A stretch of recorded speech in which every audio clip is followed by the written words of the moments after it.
안녕하십니까, 윤소정 변호사입니다.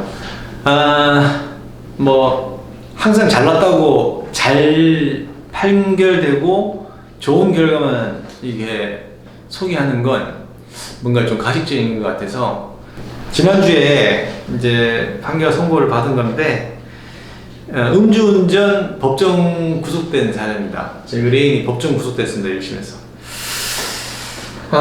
이걸 근데 보면 이분이 2007년에 음주운전 1회, 2008년에 2회, 2011년에 3회, 그 다음에 2014년에 4회, 2017년에 요때 5회인데 요 징역 1년에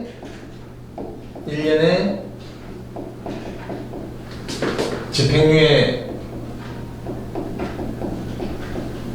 2년을 이렇게 선고받았습니다. 이렇게 해서 지금 이제 집행유예 2년은 지났겠죠. 엊그제 판결 났으니까 2020년이니까. 자, 그런데 이분이 또 약주를 좋아하셔가지고 2020년 5월경에 또 음주를 하셨는데,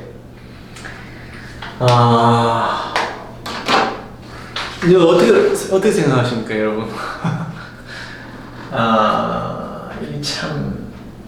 요때는 참, 이렇게 3년 가까이, 요때도 3년, 그래도 3년씩은 되는데, 전과가 많죠. 동종전과가. 여기까지는 벌금형이었습니다. 그리고 또 최근에는 징역 1년에 집행유예 2년으로 선처를 받았는데, 또 그냥 이분이 2, 3년 간격으로 약주를 좀 과하게 드시는 것인지 하여튼 그렇습니다. 검사가 구형을 3년을 했고, 징역형을 이제 1년 2개월 받아서 법정 구속이 됐습니다. 그래서 항소심을 제기를 해놓은 상태인데, 최근에는 보통 어느 지방법원을 가든 검찰 실무가 2006년 6월 30일 이후에 이제 음주전과를 기준으로 해서 이진아웃을 적용하고 있고, 조문에는 2001년 6월 30일 이후부터인데, 검찰 실무는 좀 그렇고, 1회 범죄라 하더라도 혈중 알코올 농도가 굉장히 높은 경우는 재판을 넘겨버립니다. 벌금형으로 그치지 않고. 그런 경우도 있고, 그리고 뉴스나 여러 가지 매체에서 보셨듯이 인사불성으로 음주 상태에서 운전해서 애꿎은 가장을 죽인다거나, 그리고 자녀를 희생시킨다거나 이런 것들이 많죠. 그래서 지금은 법 감정이나 그리고 처벌 수위가 굉장히 많이 높아졌습니다. 이게 지금 예전에 그냥 떨렁떨렁 벌금 받고 재판 그냥 갔다 오지 하면 되는 것처럼 느끼실지 모르겠지만, 딱 가서 이제 마지막 이제 공판길 가면 검사 구형하세요 판사가 그러거든요. 그러면 징역 2년 6월, 때에 따라서는 징역 5년을 구형하는 경우도 있습니다. 그런 경우는 이제 인적 피해가 났다거나 물적 피해가 동반해서 났다거나 하는 경우, 그런 것들이 이제 섞여져 있거든요.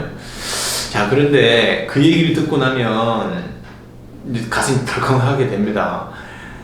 아무것도 한 게 없거든요. 반성문 하나 쓰고 자백하고 한 것밖에 없거든요.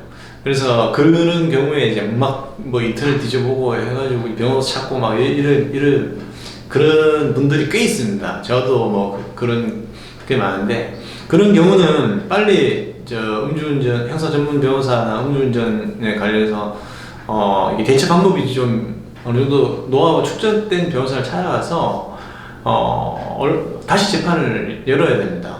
왜냐면 그거는 정상관계에 대한 자료가 충분하게 나가지 않았거든요. 분명히 반성문 쓴 거 가지고 다 반성하지, 그러면 그 반성하지 않는 사람이 어디 있겠습니까?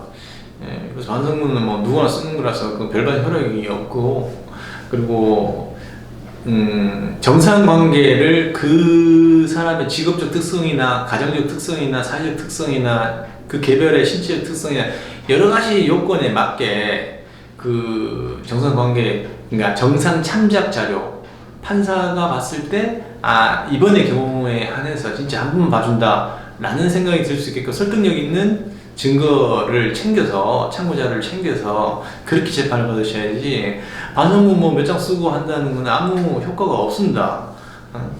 단언컨대.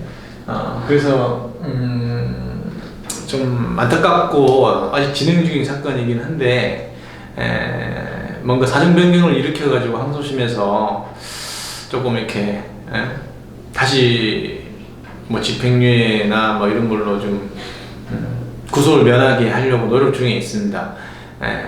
항상 뭐 좋은 결과를 계속 이렇게 소개해드리는 건 뭔가 저 자신도 패소할 때가 있고 좋지 않은 결과가 날 때도 있거든요.